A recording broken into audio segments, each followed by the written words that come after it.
इसी बीच एक बड़ी और अहम जानकारी आप तक पहुंचा रहे हैं। प्रतिभा सिंह ने मंडी से लोकसभा चुनाव लड़ने से साफ इनकार कर दिया है। प्रदेश में पार्टी की स्थिति ठीक नहीं है, ये प्रतिभा सिंह ने कहा है। आपको बता दें कि एमपी फंड बांटने से नहीं जीते जाते चुनाव, ये प्रतिभा सिंह ने कहा है। प्रतिभा सिंह ने मंडी से लोकसभा चुनाव लड़ने से साफ इनकार कर दिया है। ये बड़ी और अहम जानकारी आप तक पहुंचा रहे हैं। प्रदेश में पार्टी की स्थिति ठीक नहीं है, प्रतिभा सिंह ने कहा है। बड़ी और अहम जानकारी पहुंचा रहे हैं। एमपी फंड बांटने से नहीं जीते जाते चुनाव, ये बड़ी और अहम जानकारी आप तक पहुंचा रहे हैं। प्रतिभा सिंह ने कहा है। प्रतिभा सिंह ने मंडी से लोकसभा चुनाव लड़ने से साफ इनकार कर दिया है।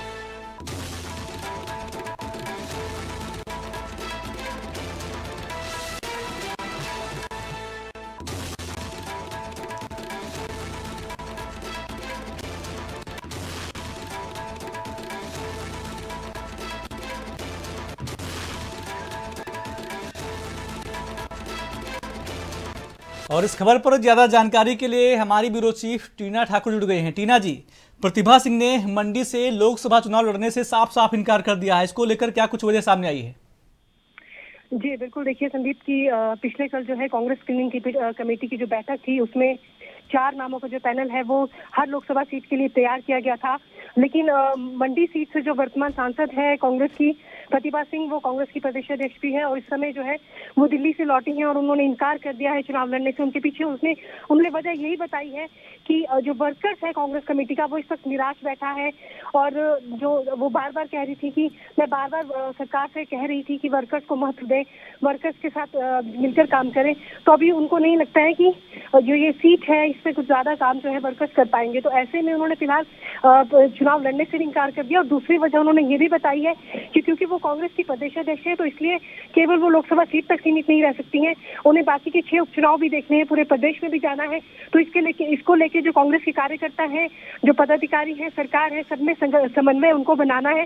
तो ऐसे में ये अहम जो उनके पास चुनौती यही है कि सारी जो सीट है 4 लोकसभा और 6 उपचुनाव जो अभी होने हैं उनको लेकर जो है वो चाह रही है कि पार्टी का वो काम करे, पूरे प्रदेश में वो जाए।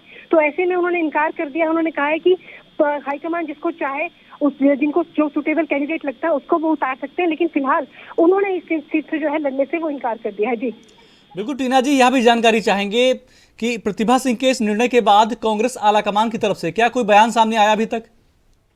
देखिए अभी तक कोई बयान सामने नहीं आया क्योंकि जो बैठक थी, जिस तरह हम पहले भी बात कर रहे थे कि पिछले कल जो कांग्रेस की स्क्रीनिंग कमेटी की बैठक थी वो हुई थी और उसमें जो हर लोकसभा क्योंकि लोकसभा सीट को लेकर फिलहाल ये बैठक थी, तो इसमें जो है चारों लोकसभा के लिए 4 नामों का पैनल था और उसमें मंडी से जो निवर्तमान सांसद है प्रतिभा सिंह, उनके नाम सबसे आगे था और उसके बाद जो कौल सिंह ठाकुर है उसके नाम पे चर्चा चल रही थी। लेकिन उसके बाद बताया जा रहा है कि जो निगम भंडारी है, युवा कांग्रेस के अध्यक्ष है, उनका नाम भी पैनल में है। तो बताया यही जा रहा है कि अगर प्रतिभा सिंह इनकार करती हैं ये चुनाव लड़ने से तो जो निगम भंडारी है उनको जो है वो मौका दिया जा सकता है। लेकिन जो निवर्तमान सांसद है उनका साफ तौर पे ये कहना है क्योंकि वो कांग्रेस की प्रदेश अध्यक्ष नहीं है तो केवल अपनी सीट तक सीमित नहीं रह सकती, मंडी तक सीमित नहीं रह सकती, उनको पूरे प्रदेश में जाना होगा, पूरे प्रदेश के हालात देखने होंगे, कार्यकर्ताओं में समन्वय बैठाना होगा। तो ऐसे में वो ये चाह रही है कि जो हाईकमान जिन्हें चाहे वो फील्ड में उतार सकता है, लेकिन हाईकमान की तरफ से ऐसा फिलहाल कुछ नहीं आया है क्योंकि अभी ये जो नाम है ये केंद्रीय चुनाव समिति जो कांग्रेस की उनके पास जाने हैं, वो नाम फाइनल करेंगे।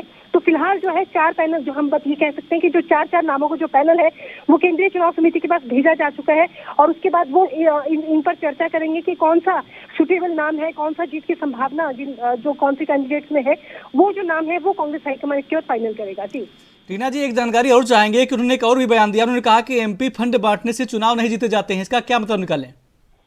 जी बिल्कुल, देखिए वो ये पहला मौका नहीं है जब कांग्रेस की प्रदेश अध्यक्ष ने अपनी सरकार पर हमला बोला। वो बार बार ये बात कह रही हैं जब से सरकार बनी है कि कार्यकर्ताओं के साथ समन्वय बेहद जरूरी है और वो बार बार कह रही थी कि कार्यकर्ताओं को मान सम्मान दीजिए। अपनी सरकार बन गई है तो कार्यकर्ताओं को उचित मान सम्मान मिलना चाहिए क्योंकि उन्हीं के बल पर जो है सरकार बनती है। तो ऐसे में वो साफ तौर पर ये इंगित कर रही है, ये इशारा कर रही है कि एमपी फंड तो उन्होंने खूब बांटा है, उन्होंने अपने मंडी लोकसभा क्षेत्र में बहुत काम किए हैं, एमपी फंड बांटा है, लेकिन उसके बल पर चुनाव जीतना संभव नहीं है, क्योंकि इस वक्त जो कार्यकर्ता है वो निराश बैठा है, घर पर बैठा है, और उसको फील्ड में लेकर आना इसलिए पॉसिबल नहीं है क्योंकि सरकार की तरफ से जो उचित मान सम्मान कार्यकर्ताओं को मिलना चाहिए था उसका कहीं ना कहीं लैक है।